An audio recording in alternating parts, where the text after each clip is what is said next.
Shalom saudara-saudara yang terkasih dalam Tuhan Yesus Kristus. Selamat pagi. Renungan kita pada hari ini diambil dari Matius pasal yang ke-25 ayat 14 sampai yang ke-30 ya. Judul renungan kita pada hari ini adalah bertanggung jawab. Mendapat pemberian menuntut tanggung jawab dalam merawat dan memanfaatkannya. Sebab sesuatu diberikan tentu bukan tanpa maksud, namun alih-alih merawat dengan baik, tak jarang seorang tidak menghargainya. Ada pula yang hanya mendiamkannya karena takut resiko. Bagaimana jika aku melakukan ternyata keliru?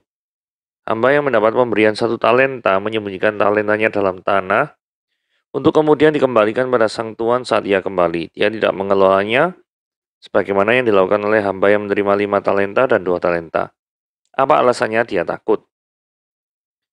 Bagaimana pendapat sang tuan atas tindakannya? Marah karena sang tuan berharap hambanya mengelola dengan tanggung jawab. Semua yang ada pada kita merupakan talenta atau pemberian Tuhan. Menerimanya berarti memiliki tanggung jawab mengelola supaya membuahkan hasil bagi kemuliaan nama Tuhan. Ini tidak selalu berupa materi.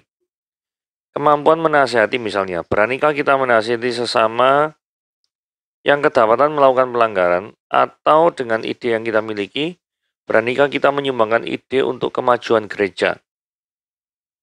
Jangan-jangan kita lebih suka diam menimbun talenta itu karena takut resiko, takut dimusuhi, dan takut repot karena harus ikut mewujudkan ide. Talenta dipercaya supaya kita berkarya. Jelas kita harus berjeri lelah bagi Tuhan karenanya. Menanggapi talenta dengan sikap takut dan ragu hanya menunjukkan kita hamba yang meremehkan pemberian sang Tuhan. Lagi pula, bukankah seorang penakut tidak layak bagi kerajaan surga? Nah, Oke, sekarang kita akan membahas ini ya. Ayo melayani Tuhan, jangan bermalas-malasan. Bekerja giat buat kerajaan surga. Apa kontribusi Anda dalam kerajaan surga? Ya. Oke. Mari kita baca Matius pasal yang ke-25 ayat 14 sampai 30. Sebab hal kerajaan surga sama seperti orang yang mau berpergian ke luar negeri, yang memanggil hamba-hambanya dan mempercayakan hartanya kepada mereka. Yang seorang diberikannya 5 talenta, yang seorang lagi 2, dan yang seorang lagi 1. Masing-masing menurut kesanggupannya, lalu ia berangkat. Segera pergilah hamba yang menerima 5 talenta itu, dia menjalankan uang itu, lalu beroleh laba 5 talenta. Hamba yang menerima 2 talenta itu pun berbuat demikian juga dan berlaba 2 talenta. Tetapi hamba yang menerima 1 talenta itu pergi dan menggali lubang di dalam tanah lalu menyembunyikan uang tuannya. Lama sesudah itu pulanglah tuan hamba-hamba itu lalu mengadakan perhitungan dengan mereka. Hamba yang menerima 5 talenta itu datang dan ia membawa laba 5 talenta, katanya, Tuan, 5 talenta Tuan percayakan kepadaku, lihat aku telah memperoleh laba 5 talenta. Maka kata tuannya itu kepadanya, baik sekali perbuatanmu itu, hai hambaku yang baik dan setia. Engkau telah setia dalam perkara kecil, aku akan memberikan kepadamu tanggung jawab dalam perkara yang besar. Masuklah dan turutlah dalam kebahagiaan tuanmu. Lalu datanglah hamba yang menerima 2 talenta itu, katanya, Tuan, 2 talenta Tuan percayakan kepadaku, lihat, aku telah memperoleh laba 2 talenta. Maka kata tuannya itu kepadanya, baik sekali perbuatanmu itu, hai hambaku yang baik dan setia. Engkau telah setia memikul tanggung jawab dalam perkara yang kecil, aku akan memberikan kepadamu tanggung jawab dalam perkara besar. Masuklah dan turutlah dalam kebahagiaan tuanmu. Kini datanglah juga hamba yang menerima 1 talenta itu dan berkata, Tuhan, aku tahu bahwa Tuhan adalah manusia yang kejam dan menuai di tempat di mana Tuhan tidak menabur, dan yang memungut dari tempat di mana Tuhan tidak menanam. Karena itu, aku takut dan pergi menyembunyikan talenta Tuhan itu dalam tanah, ini terimalah kepunyaan Tuhan. Maka jawab tuannya itu, hai kamu hamba yang jahat dan malas, jadi kamu sudah tahu bahwa aku menuai di tempat di mana aku tidak menabur, dan memungut dari tempat di mana aku tidak menanam. Karena itu sudah seharusnya uangku itu kau berikan kepada orang yang menjalankan uang, supaya sekembaliku aku menerimanya serta dengan bunganya. Sebab itu ambillah talenta itu daripadanya dan berikanlah kepada orang yang mempunyai 10 talenta itu. Karena setiap orang yang mempunyai, kepadanya akan diberi, sehingga dia berkelimpahan. Tetapi siapa yang tidak mempunyai, apapun juga akan yang ada padanya, akan diambil daripadanya. Dan campakkanlah hamba yang tidak berguna itu ke dalam kegelapan yang paling gelap, di sanalah terdapat ratap dan kertak gigi. Jadi kurang lebih seperti itu. Oke, sekarang kita lihat ya. Pasal yang ke-25 ayat yang ke-14. Sebab hal kerajaan sorga sama seperti seorang yang berpergian ke luar negeri, nah ini ya, mempercayakan hartanya kepada mereka. Jadi Tuhan itu mau melibatkan manusia dalam rencananya untuk mendirikan gerejanya di muka bumi ini. Dilibatkan oleh pribadi yang kudus, yang mulia, pencipta kita. Itu adalah hal yang sangat luar biasa. Saya sudah pernah memberikan ilustrasi, saya penggemar sepak bola.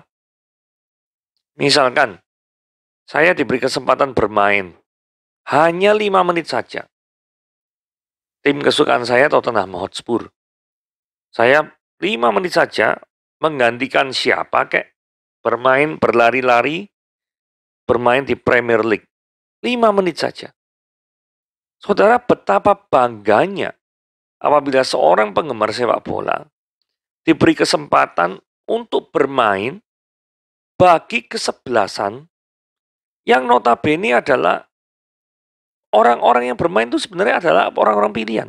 Tapi engkau yang ya skill sepak bola biasa-biasa saja, itu diberi kesempatan untuk main. Itu suatu hal yang luar biasa, enggak? Pasti hal yang luar biasa, bukan? Sama halnya Tuhan. Apakah kita tuh memiliki moral yang sangat baik sehingga kita layak untuk melayani Tuhan? Jawabannya adalah tidak. Tetapi toh dengan kondisi kita yang seperti itu pun, Tuhan tetap mau melibatkan kita di dalam kerajaan sorga. Lanjut. Ayat 15. Nah, ini jadi pernyataan orang-orangnya. Kenapa kok yang satu diberi 5, yang satu diberi 2, yang satu diberi 1 talenta? Kenapa? Jawabannya sederhana. Karena diberi masing-masing menurut apa? Kesanggupannya. Jadi tidak ada alasan iri hati. Karena Tuhan sudah menilai kita sesuai dengan kesanggupannya. Kalau Tuhan sudah menilai kita, penilaiannya tidak mungkin salah, pasti benar. Jadi kalau misalkan ya, ada orang yang dikasih karunia, ya iso nyanyi, iso main gitar, iso main piano, iso main drum, terus kemudian pandai berteologi, terus kaya lagi misalkan ya. Jadi karunianya itu banyak sekali itu. Tapi ada satu orang yang karunianya itu cuma apa ya? Misalkan menyambut orang, ya. Cuma satu itu tok. Nah, apakah dengan demikian Tuhan itu tidak adil? Jawabannya tidak, bukan. Karena Tuhan itu memberi karunia, talenta. Itu menurut apa? Kesanggupannya. Jadi, misalkan tadi tugas penyambut tamu di gereja. Belum tentu semua orang bisa loh.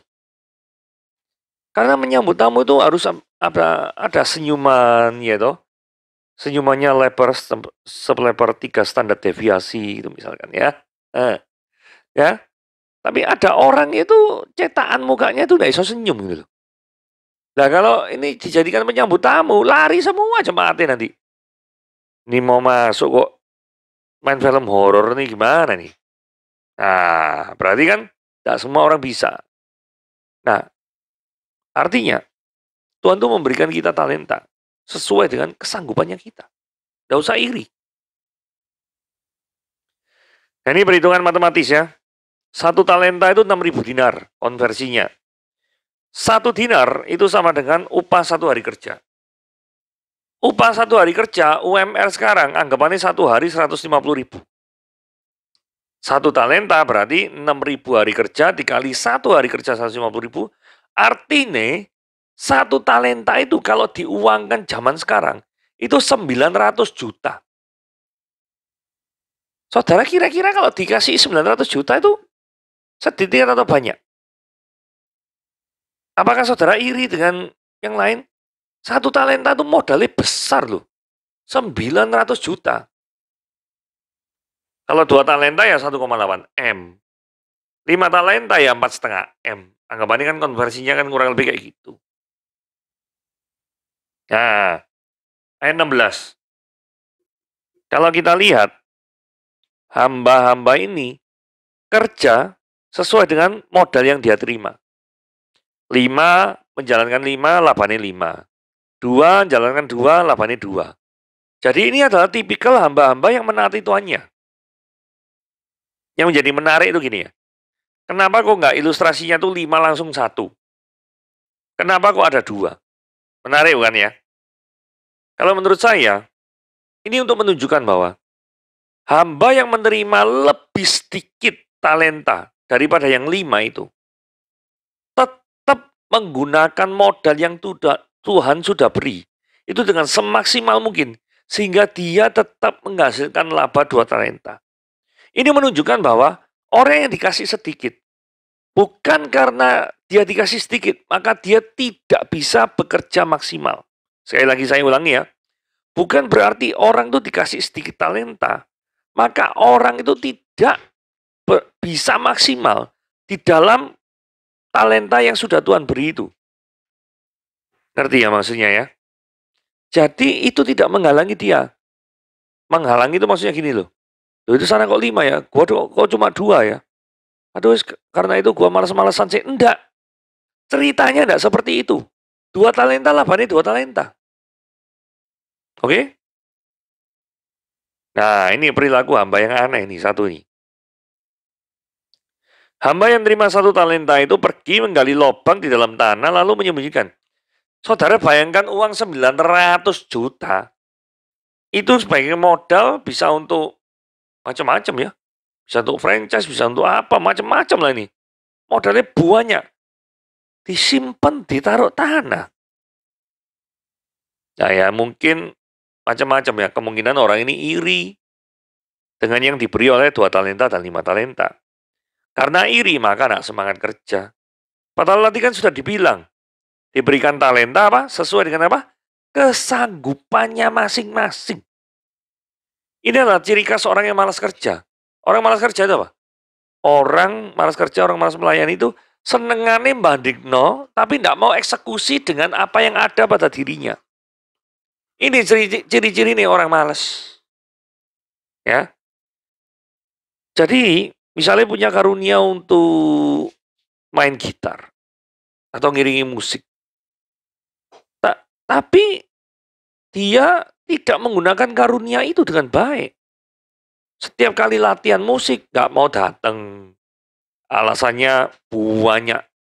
Ya suatu saat nanti Tuhan tidak mau pakai dia. Pikirnya satu dunia ini yang bisa main musik cuma dia tok.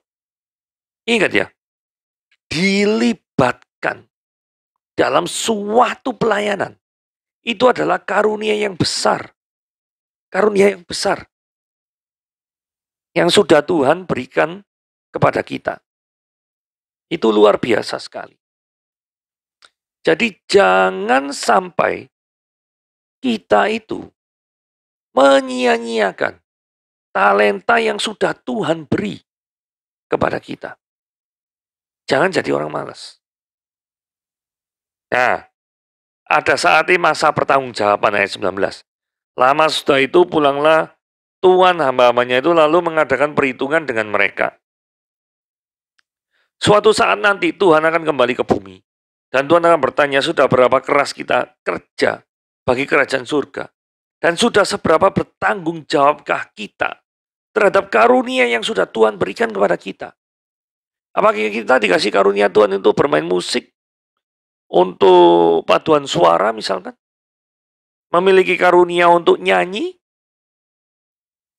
Apakah sudah memiliki karunia-karunia seperti itu dan Anda menyadarinya? Tetapi Anda tidak menggunakan karunia-karunia itu dengan baik. Jangan sampai Tuhan itu mengambil karunia-karunia yang ada padamu.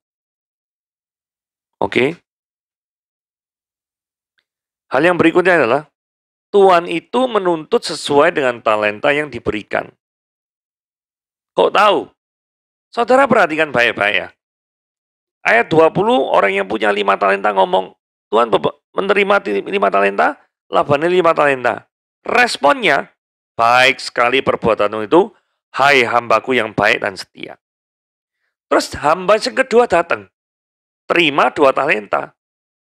Terus setelah itu, Tuhan 2 talenta, Tuhan percayakan padaku, lihatlah aku memperoleh laba 2 talenta. Tuhannya enggak ngomong gini loh, kamu kok cek goblok ya? Kok enggak seperti yang 5 itu? Gua nggak mau tahu. Pokoknya gua mau labanya 5 talenta. Nggak seperti itu.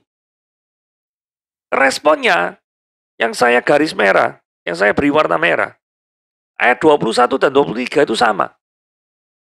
Baik sekali perbuatanmu itu, hai hambaku yang baik dan setia. Engkau telah setia memikul perkara kecil, aku akan memberikan kepadamu tanggung jawab perkara yang besar. Saudara, Tuhan ini adalah Tuhan yang waras. Ya. Dikasih 5, laba 5. Dikasih 2, laba 5. Laba 2. Sesuai. Tidak pernah dituntut yang 2. Itu dituntut melebihi daripada kemampuannya. Enggak pernah. Jadi kalau Tuhan sudah memberikan sesuai dengan kesanggupannya, dia tidak menuntut hasil yang di luar daripada kesanggupanmu. Tidak akan pernah itu. Seorang yang bisa bernyanyi, tidak akan Tuhan tuntut untuk orang itu pandai berapologetika atau berteologia. Tidak mungkin. Sebaliknya, orang yang memiliki kemampuan apologetika, how to defend our faith, tidak pernah Tuhan tuntut untuk sesuatu yang tidak bisa dia lakukan, yaitu misalkan, kamu kok tidak mau menyanyi untuk aku, misalkan. Tidak pernah Tuhan kayak gitu. Kalau karuniamu nyanyi, ya Tuhan tuntut, sudah puji-pujian apa yang memberkati daripada orang-orang yang membawa orang-orang lain itu bisa bertobat. Seperti itu. Nah, ini tinggal yang hamba aneh ini ya. Jadi hamba yang terima 1 talenta itu berkata, Tuhan aku tahu. Nah ini ya, citranya hamba kepada Tuhan itu ngomong gini, Tuhan itu manusia yang kejam. Menuai di tempat di mana Tuhan tidak menabur, dan memungut di tempat di mana Tuhan tidak menanam. Dia merasa Tuhan itu seenaknya sendiri. Terus sekarang kalau misalkan Tuhan itu punya modal, Tuhan ini juga memiliki hak kan dia untuk menggunakan modalnya itu membayari orang lain untuk menjalankan uangnya. Kan punya hak, oh itu uang-uangnya dia kok. Jadi ini memiliki konsep atau citra diri yang keliru terhadap tuannya. Terus ayat 25 ngomong itu. Karena itu aku takut dan pergi menyembunyikan talenta Tuhan itu di dalam tanah. Ini terimalah kepunyaan Tuhannya. 900 juta tadi itu disembunyikan dalam tanah. Bayangkan tadi, yang 4,5 M, labani 4,5 M, dapat 9 M. Yang 1,8 dapat laba 1,8 M. Total dapat 3,6 M. Nah, sekarang ini 900 juta, gak menghasilkan sama sekali. Yo, apa gak keterlaluan ya kayak gitu ya? 900 juta bukan suatu nilai yang kecil loh. Jadi artinya apa nih? Orang ini misconception terhadap Tuhan. Dan menganggap Tuannya itu adalah orang yang seenaknya sendiri. Terus Tuannya ngomong gini, hai kamu hamba yang jahat dan malas. Jadi memang orang ini lanto. Lanto itu malas ya. Malas sekali. Jadi kamu tahu bahwa aku menuai dari tempat di mana aku tidak menabur dan memungut dari tempat di mana aku tidak menanam. Duh, Tuhan ini tidak bisa dipersalahkan karena memiliki sikap seperti ini. Tidak bisa. Karena apa? Memang Tuhan itu yang nabur orang lain, yang nuai dia. Karena dia memberikan modal pada orang lain itu. Terus yang memungut dia, yang nanam orang lain. Karena dia membayari orang lain untuk bekerja bagi dia. Ini bukan sesuatu yang melanggar. Bukan sesuatu yang seenaknya sendiri. Ingat ya, konsepnya Tuhan menggunakan kita untuk memperlebar kerajaan surga. Ingat itu baik-baik. Jangan sampai lupa. Oke? Kita yang seharusnya tidak layak, dilayakkan untuk melayani dia. Bukankah itu suatu privilege? Suatu hak istimewa yang tidak semua orang dapatkan. Kemudian ayat 27. Kau berikan kepada orang yang menjalankan uang, supaya sekembaliku aku menerimanya serta dengan bunganya. Jadi Tuhan itu akan mencabut karunia yang sudah Tuhan berikan kepada kita, jika kita tidak menggunakannya dengan baik. Nah, ini prinsip penting dalam pelayanannya, ayat 29 ya. Karena, sebelum ayat 29 tadi, talentanya itu nanti diberikan kepada orang yang sudah punya 4,5 M tadi itu.